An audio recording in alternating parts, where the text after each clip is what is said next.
지금 이명박 대통령까지도 지금 감옥에 가 있습니다. 전직 대통령 두 사람이 지금 감옥에 가 있는데 그 사람 김평호 변호사 생각이 납니다. 김평호 변호사가 책을 최근에 하나 썼는데 책 제목이 탄핵 정변, 구속 정변. 설명에 이렇게 썼어요. 탄핵으로 흥한 자, 탄핵으로 망한다. 구속으로 흥한 자, 구속으로 망한다. 저는 그렇게 될 거라고 봅니다. 사람이 이게 업보란 게 있어요. 업보. 비과학적인 거지만은 뭘 잘한다고 믿는 사람은 그걸로 망하는 수가 많습니다. 총으로 흥한 자, 총으로 망하고, 선거로 흥한 자, 선거로 망하고, 탄핵으로 흥한 자, 탄핵으로 망하고, 구속으로 흥한 자, 구속으로 망한다. 사람이, 권력자가 제일 빨리 망하는 게 허영심에 빠질 때 망합니다. 허영심. 허영심은 왜 생기느냐? 인기가 올라가면 허영심이 생깁니다. 지지율이 높아지면 허영심이 생겨요. 지지율이. 박근혜 전 대통령도 허영심으로 망한 거 아닙니까? 선거 여왕이라고 그랬잖아요. 선거 여왕. 선거만 하면은 박근혜는 무조건 이긴다. 2016 4월 총선으로 망했잖아요. 그것만 믿고 2016년 4월 공천 과정에서 이한구란 사람을 내세워가지고 국민들을 한 달 동안 짜증스럽게 만들으니까 민심이 떠나가지고 결국 선거의 여왕이 선거로 망했습니다. 허영심입니다. 권력. 지금 문재인 지지율 70%? 이게 독입니다. 이게 독이에요. 사람이 자기 실력보다 더 나가면은 이 부도가 납니다. 부도. 예금 잔고보다도 돌을 더 쓰면 부도가 나듯이 정치인은 자기 실력보다 더 나가는 안보정책, 외교정책을 펴면은 여기서 실족사합니다. 부도가 나빠요. 지금 바로 그 길을 가고 있는 것으로 보입니다. 오늘 주제를 조선반도의 비핵화 미스테리라고 했는데 이것만 정확하게 알면은 요사이 돌아가는 것을 읽을 수 있습니다. 요새 어지럽게 판문점 회담한다, 트럼프 김정은 회담한다, 복잡하게 언론이 쓰지만은 언론이 깊게 안 쓰는 게 하나 있어요. 한국 언론은 항상 핵심을 놓칩니다. 가장 중요한 걸 안 써요. 사소한 거는 막 많이 씁니다. 그러니까 우리 언론을 따라가다가는 뭐가 뭔지 모르게 됩니다. 대소구분이 안 돼요. 정확하게 어떤 핵심을 잡으려면은 중요한 걸 잡아야 됩니다. 세상 사는 다 복잡해요. 사소한데 정신이 팔리다가 보면은 핵심을 놓쳐버립니다. 핵심 놓쳐버리면은 이해를 못해요. 제가 2008년부터 벌써 한 10년 됐네요. 여기 와서 강연하는 이유가 바로 그겁니다. 한 달, 두 달 동안에 있었던 일을 다 설명드릴 수는 없고 세상을 읽는데 요게 핵심이다 해가지고 그런 상황을 계속 설명을 드렸는데 맞는 것도 있고 안 맞는 것도 있는데 대충 50% 이상은 맞지 않았나 그렇게 생각됩니다. 그렇습니까? 조선반도의 비핵화, 한반도의 비핵화, 북한의 비핵화 요 세 가지 말들이 막 섞여서 돌아가고 있습니다. 정의용 안보실장이 김정은을 만나고 와서 돌아와가지고 국민들한테 발표를 했는데 그게 전부 다가 김정은이가 이렇게 이야기했다 하는 식으로 발표를 했습니다. 그게 남북 간의 합의사항을 발표한 게 아니고 김정은이가 이렇게 말했다 해가지고 김정은이 말 심부름꾼 역할을 했어요. 그 중에 제일 언론에서 크게 취급한 게 북측은 한반도의 비핵화 의지를 명백히 했다. 북한에 대한 군사적 위협이 없어지고 체제가 보장이 된다면은 핵을 가질 이유가 없다고 말했다. 요겁니다. 여기 이 말에서 새로운 게 있습니까, 여러분? 한반도의 비핵화 의지를 분명히 했다. 이 말이 뭐가 문제가 있습니까? 한반도의 비핵화 의지를 분명히 했다. 여기에 뭐가 문제가 있죠? 북한은 핵을 가지고 있는데 비핵화가 되는 이유가 없다니. 그렇죠. 한반도의 비핵화를 하면 남한이 핵을 가지고 있다는 걸 전제로 하고 하는 말 아니겠어요? 한국은 핵이 없잖아요. 그럼 북한의 비핵화라고 해야지. 김정은이가 왜 한반도의 비핵화라고 했느냐? 여기에 꼼수가 있는 겁니다. 꼼수가. 또 김정은이가 한반도의 비핵화라고 했겠어요? 여러분, 김정은 입에서 한반도란 말 나옵니까? 그렇죠. 한반도는 대한민국이라는 뜻인데 조선반도라고 그럽니다. 북한은 조선반도의 비핵화 또는 조선반도의 비핵지대화 이렇게 이야기합니다. 그것을 받았을 때 한반도의 비핵화라고 받아서서 국민들한테 이야기를 하니까 우리 국민들은 너무나 순진해가지고 한국에는 핵이 없으니까 한반도 비핵화라고 하면은 당연히 한반도에서 핵을 가지고 있는 북한의 비핵화를 의미하겠지. 이렇게 이해를 합니다. 여기서 벌써 하나 크게 속아는 것 같습니다. 크게 속아는 것 같아요. 북한이 말한 것은 조선반도의 비핵지대화입니다. 김정은이가 말한 것은. 그럼 조선반도의 비핵지대화가 뭐냐? 이거는 이미 공식이 딱 나와 있습니다. 91년부터 북한이 주장하는 용어입니다. 조선반도의 비핵지대화는 첫째, 주한미군 철수, 두 번째, 한미동맹 해체, 세 번째, 미국이 제공하는 해구산 철거, 요 세 개입니다. 쉽게 말하면 한미동맹 해체. 한미동맹 해체라고 하지 않고 조선반도의 비핵화 이랍니다. 그 논리는 뭐냐? 미국부터 핵을 완전히 없애라. 그러니까 한미동맹이 없어져야 한반도에 핵을 가지고 들어오지 않을 거 아니냐. 그런 다음에 우리가 한참 지켜보고 한 20년 지나서 핵을 폐기하겠다. 요겁니다. 그러면 세상 이 문제에 대해서 모든 게 보이는 거 아닙니까? 그렇죠? 그런데 정호영 특사도 그것이 마치 북한의 비핵화인 것처럼 국민한테 설명했어요. 언론도 그런 방향으로 설명을 합니다. 미국에 가가지고도 그렇게 설명한 것으로 보입니다. 트럼프한테. 한반도의 비핵화, 이런 한미동맹 해체를 의미합니다. 이렇게 설명한 게 아니고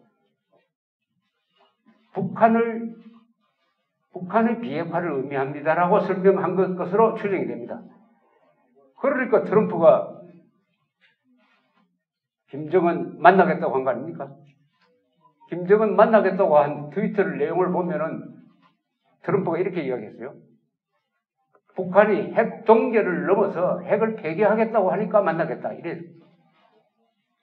그러지 않고 정확하게 설명을 했었으면 정호용 특사가 북한이 말하는 한반도 비핵화는 한미동맹 철수를 한미동맹 해체를 의미합니다 하면 트럼프가 김정은이 만나자고 했겠습니까? 화를 벌컥 냈지.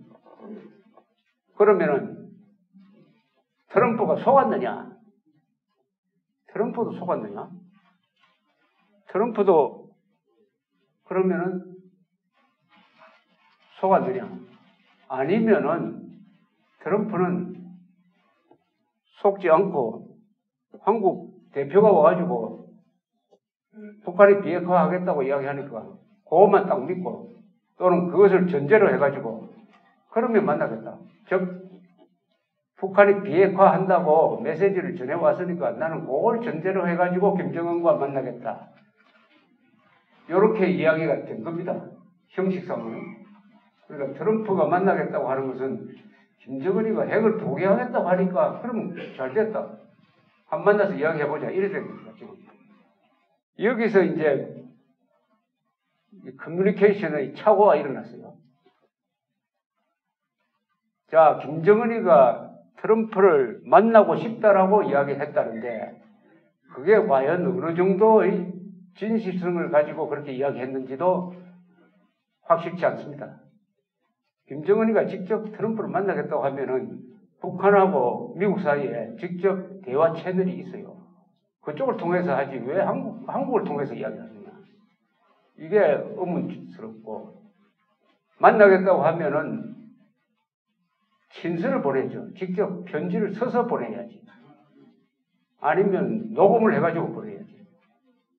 왜 제3자를 통해서 그렇게 이야기합니까?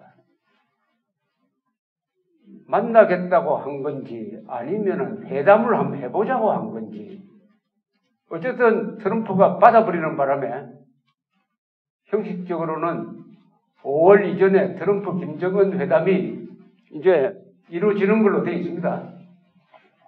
미국의 전문가들은 그것이 이루어질 가능성은 50% 안 된다 이렇게 이야기를 하고 있습니다. 아마도 5월까지는 좀 어렵고요. 이루어진다 하더라고요. 안 이루어질 가능성이 50% 이상이 된답니다. 그리고 그 회담에서 핵 폐기에 합의할 가능성은 1% 이하로 생각하는 사람들이 많습니다. 1%가 안 된다. 자, 여기서 지금 김정은이가 고민하고 있는 게 틀림없습니다. 김정은이가 상당히 지금 고민에 빠졌다는 것은 아직도 8일에 트럼프 대통령이 김정은 만나겠다고 했는데 벌써 보름이 지나도 답이 없어요. 세상에 이런 외교 관례가 없습니다. 답이 없어요. 만나자고 했다는 사람인데 답이 없습니다. 지금까지. 물론 실무적으로는 접촉이 비밀리에 이루어지고 있을 가능성이 있습니다. 답이 없다는 것은 뭐냐? 김정은이가 고민에 빠졌다는 거죠. 김정은은 트럼프보다도 여러분들보다도 지금 훨씬 더 고민에 빠져 있을 것입니다. 그 고민은 뭐겠습니까?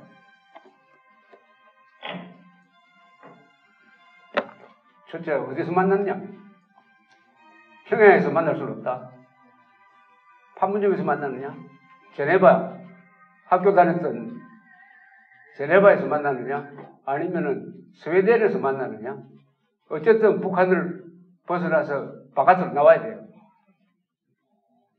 여러분, 김정은이가 바깥에 나와서 기자들 수백 명 속에 둘러싸여가지고 질문을 막 받으면 어떻게 대답을 할까요? 그 짐작이 갑니까? 그 상황이 짐작이 갑니까? 생긴 모습이나 난생 처음 질문을 받는 거 아닙니까? 김정은은 지금까지 태어나서 한 번도 질문을 받은 사람이 아닙니다. 어떻게 대답을 할까요? 대답 잘못하면은 완전히 웃음거리가 됩니다. 완전히 웃음거리가 돼요. 질문을 피해도 그렇고 그 모습이 상상이 안 됩니다. 저도. 그런 에어스타일 가지고 나와가지고 더구나 트럼프는 예측이 어려운 사람입니다. 예측이 어떤 식으로 행동할지 몰라요.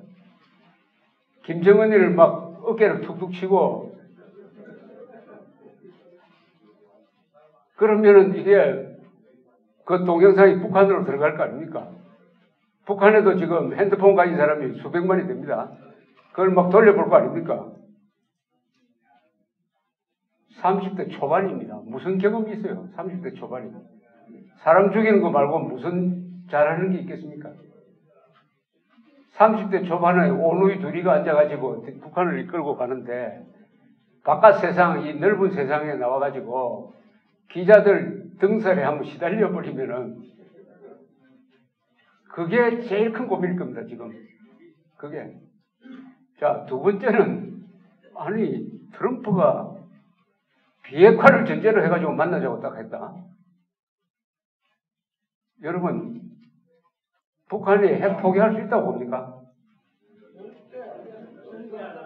북한이 핵 포기할 수 있는 유일한 방법은 김정은 정권이 무너져야 됩니다. 핵하고 같이 없어지는 거지 절대로 분리가 불가능했습니다. 이 현실을 우리가 인정해야 됩니다. 호불아 보고 독을 빼라는 거하고 마찬가지입니다. 정갈한테 독을 빼라는 거. 코브라에서 독을 빼면 뭐가 되죠? 지렁이 안 됩니까? 지렁이. 북한이 핵을 포기하면은 이 세상에 누가 북한을 거들떠봅니까? 북한의 재래식 군사력은 이미 고철덩어리가 됐어요. 고철덩어리. 고철덩어리. 북한에서는 지금 훈련받는 사람들이 신병이 군복이 없어가지고 학생복 입고 훈련받습니다. 집에 편지를 써가지고 군복 사가지고 보내달라고 합니다. 핵밖에 없습니다. 오로지 핵밖에 없어요, 지금. 그걸 위해서 모든 걸 희생을 했습니다. 그러니까 핵을 붙잡고 같이 죽는 수밖에 없어요. 분리가 안 되게 돼 있습니다. 그런데 트럼프 앞에 가가지고 핵을 폐기하겠다? 어떻게 할 수가 있습니까? 다른 조건을 내겠지. 핵을 폐기하려면은 주한미군 철수나 아니면 주한미군의 위상을 변경한다든지 아니면은 한미동맹 해체를 한다든지 아니면은 미국 수교, 종전선언, 평화협정 등등 이런 거 합시다. 이래 되면은 트럼프가 뭐라고 할까요? 나는 당신 만나가지고 핵을 폐기한다는 이야기를 듣고 왔는데 그래서 핵을 폐기하면은 그 폐기한 핵, 미사일, 플루토늄, 우라늄을 어느 항구에서 실어서 갈 건지 그거 의논하러 왔는데 무슨 엉뚱한 소리를 하느냐고. 박차고 일어날 가능성이 많아요. 그러면 어떻게 되느냐. 그 다음으로 전쟁으로 가는 겁니다. 전쟁이 기다립니다. 아니면 거기 와가지고 그동안에 김정은, 노무현, 문재인한테 내가 속았구나. 화를 낼 가능성이 있어요. 아니면은 회담 이루어지기 전에 저쪽하고 접촉을 해보니까 이게 뭐 조건이 많은 과거에 수없이 국제사회를 속여왔던 그 수법을 그 문법 하나 고치지 않고 그대로 써먹고 있구나. 그럼 회담할 필요 없다. 이렇게 될 가능성도 있습니다. 또는 트럼프 또한 국내적으로 바쁜 사람입니다. 여러 가지 스캔들도 많고 11월에 중간선거가 있어요. 중간선거. 중간선거는 하원, 상원, 주지사 선거입니다. 이 선거에서 만약 공화당이 의회에서 다수 의석을 차지하지 못하면은 최악의 경우에 트럼프가 이 러시아 사건과 연루돼 가지고 탄핵될 수도 있습니다. 최악의 경우입니다. 이거는 탄핵될. 만약 그 의회 선거에서 폭삭 망한다든지 하면은 트럼프는 제일 신경 쓰는 게 선거입니다. 정치인은 선거에 모든 것을 거는 사람이죠. 트럼프도 마찬가지입니다. 또 트럼프가 요새 하는 행동 가만히 들여다보면은 러시아 푸틴한테 약점 잡힌 게 틀림없어요. 푸틴이 이번에 선거에 당선돼서요. 축하 전화를 했습니다. 트럼프가 푸틴한테. 축하 전화를 했어요. 독재자가 부정선거로 당선된 데 대해서 왜 축하 전화를 하느냐. 그러니까 아무래도 푸틴이 트럼프 여자 관계에 대한 무슨 사진을 찍어 놓았다든지 비디오를 갖고 있다든지 약점 잡힌 게 틀림없구나. 이런 이야기를 CIA 부장을 지낸 사람이 하고 있습니다. 그건 사실인 것 같아요. 트럼프가 유달리 푸틴한테 약해요. 푸틴이 2016년에 트럼프를 당선시키기 위해서 여러 가지 공작한 건 틀렸어요. 대한민국에서 마찬가지 아닙니까? 한국에서 대선이 벌어지면 북한이 한국을 상대로 공작합니다. 1997년에 김대중을 향해서 북한이 공작을 많이 했어요. 편지도 보내고 어떤 때는 협박도 하고 그 협박한 거는 만약 당선되면은 알아서 해라는 그런 취지였는지 모르지만은 그 사건을 안기부가 잘못 다뤘다 해가지고 김대중 집권하니까 또 안기부장 권영애 씨를 수사를 해가지고 감옥에 보내고 하는 거예요. 그게 바로 북한이 한국의 대선에 공작한 그 후유증입니다. 푸틴이 바로 트럼프를 당선시키기 위한 공작을 했는데 그 하는 과정에서 약점까지 잡았다. 근데 이걸 지금 특별검사가 FBI 국장을 지낸 사람이 지금 수사를 하고 있어요. 그러니까 트럼프로서는 이 위기를 돌파하려면은 김정은을 만나가지고 무슨 극적인 합의를 하나 해야 된다. 이렇게 욕심이 생기면은 이게 또 허영심이 됩니다. 이러면 실수를 합니다. 트럼프하고 김정은 딱 만났을 때 김정은이 유리한 게 있어요. 김정은은 임기가 없습니다. 김정은은 임기가 없어요. 트럼프는 급합니다. 급한 사람과 느긋한 사람이 만나면은 느긋한 사람이 이깁니다. 거의 모든 협상에서. 오나와 월급주의 사장이 만나는 거하고 마찬가지 아닙니까?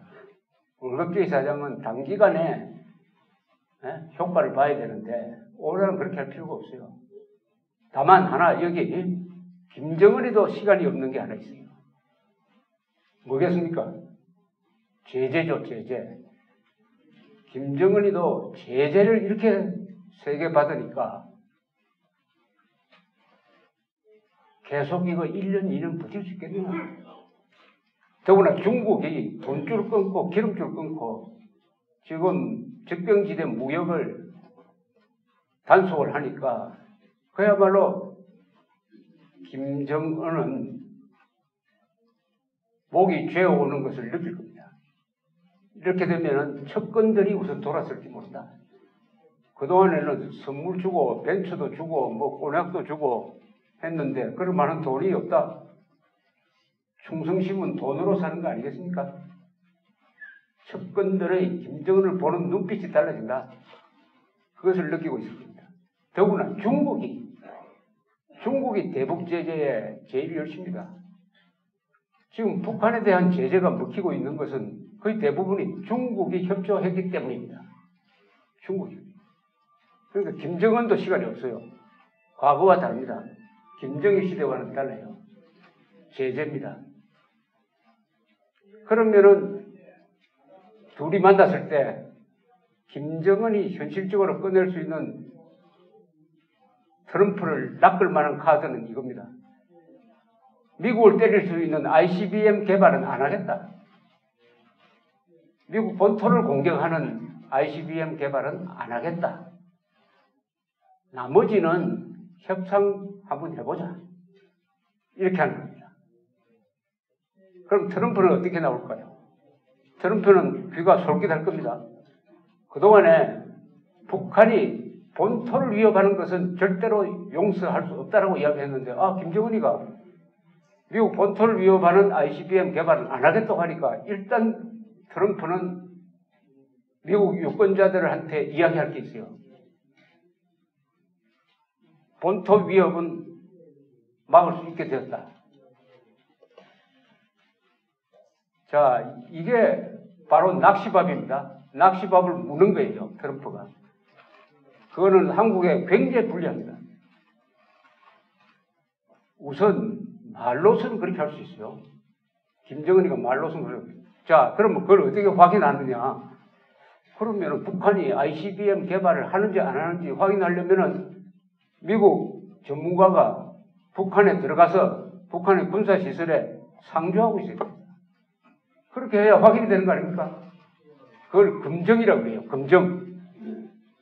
과거에 북한이 핵 폐기하겠다는 약속을 한두 번 한 게 아닙니다. 94년에 했고 2005년에 했고 2007년에 했어요. 다 어디서 발목이 잡혔느냐? 금정을 하려고 하니까 금정을 안 받아줍니다. 금정할 방법이 없어요. 약속만 해놓고는 뒤에서 계속 핵 개발하는 거예요. 금정이 안 통하니까 그 약속한 것이 휴지죠, 그죠? 94년에 약속해놓고 파키스탄과 협력해가지고 우라늄 농축 방식으로 또 핵 개발 만들고 2005년에는 그야말로 완벽한 약속을 해놓고도 그 다음 해에 핵실험 해버리고 2003년에 또 한 번 해놓고는 그 다음 해에 또 핵실험하고 이게 뭐 안 됩니다. 금정. 약속은 딱 해놓고 검증 단계에 들어가면 이거 가지고 시간 질질 끄는 거지. 이거는 그러나 트럼프는 그건 나중에 문제고 우선은 한 건 했다고 유권자들한테 보고할 게 있다. 넘어갈 가능성이 상당히 있습니다. 상당히 있습니다. 그렇다 하더라도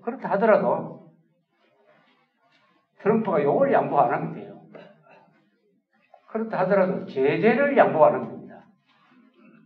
대북 제재만 계속하면 돼요. 대북 제재를 풀어주는 시점을 잘 정해야 돼요. 북한이 완전히 비핵화를 하는 걸 확인하고 대북 제재를 풀겠다. 중간에는 안 푼다. 이렇게 하면은 김정은은 남는 게 없습니다.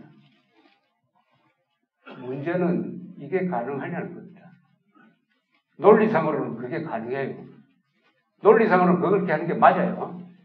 그러나 협상은, 외교 협상은 그런 게 아닙니다.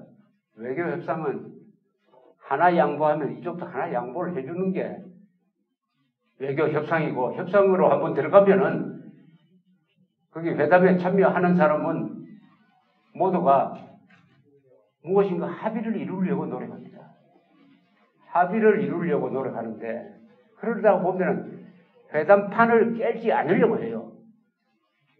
회담은 깨야 되는 겁니다. 회담은 안 될 때는 깨는 게 제일 좋은 수인데, 그렇게 하면은 욕을 먹으니까, 특히 민주주의 국가에서는 언론으로부터 욕을 먹으니까 안 깨려고 합니다. 그러면은 북한 페이스로 또 넘어가는 거예요. 그 다음에 ICBM 개발 안 한다고 해서 한국하고 일본이 안전해지는 건 아니죠. ICBM 개발 안 해도 중거리하고 단거리 미사일이 많으니까 이미 한국하고 일본은 북한의 핵위협에 노출됐다.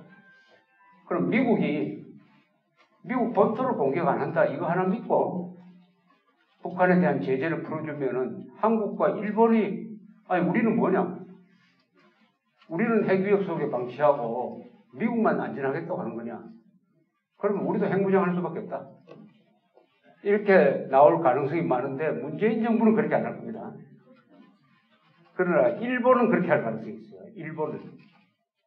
미국 믿고 가만히 있었더니 완전히 우리를 따돌렸다. 그러면 우리도 결심해야 되겠다. 미국이 제일 두려워하는 것은 일본의 핵무장이죠.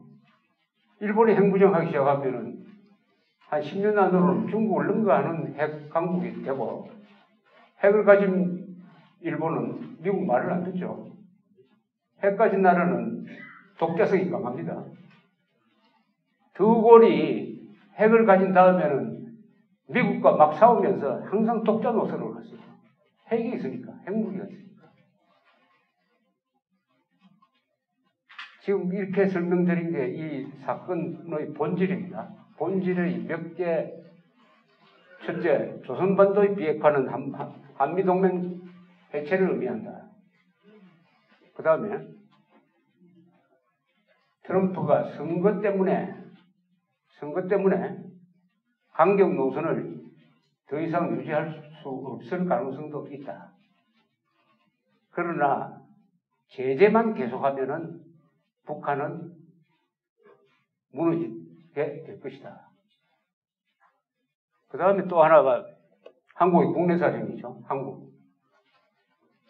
문재인 정권이 그러면 바라는 건 뭐냐? 문재인 정권이 핵 폐기를 형식적으로 이야기는 하고는 있지만은 북한의 핵 폐기를 원하지 않는 것으로 보여집니다. 북한의 핵 폐기를 원한다면은 문재인 정권은 이런 식으로 행동하면 안 되죠. 북한에 대한 제재를 가장 앞장서서 선도를 해야 됩니다. 일본이나 미국보다도 한국이 더 제재를 강화를 해야 됩니다. 이 판국에 김정은하고 만나면 안 되죠. 김정은하고 만난다는 이 일을 꾸미는 것 자체가 제재를 이완시키는 효과가 있습니다. 이 판국에 핵 대피 훈련을 하지 않고 있습니다. 핵 대피 훈련을. 이 판국에 전술핵 재배치 이야기를 하지 않고 있습니다. 자위적 핵무장 이야기도 하지 않고 있습니다. 그리고 우리가 앞장서가지고 한미 군사훈련을 축소하자든지 아니면 연기하자는 이야기를 합니다. 이런 모든 걸 종합하면은 문재인 정권은 북한 핵 폐기를 원하지 않는다. 원하지 않는다. 이렇게 보면 될 겁니다. 그럼 왜 원하지 않느냐? 그러면 핵무장한 북한 정권과 뭘 하겠다는 거냐? 그 다음부터는 의문부호예요. 그 다음부터는 여러 가지 추측이 가능합니다. 몇 가지 추측이 가능해요. 그 문제로 가면은 오늘 또 이야기가 길어지겠는데, 어쨌든 이런 상황 속에서 지금 우리 애국 보수 우파라고 불리는 이 사람들이 반성해야 될 부분은 뭐냐?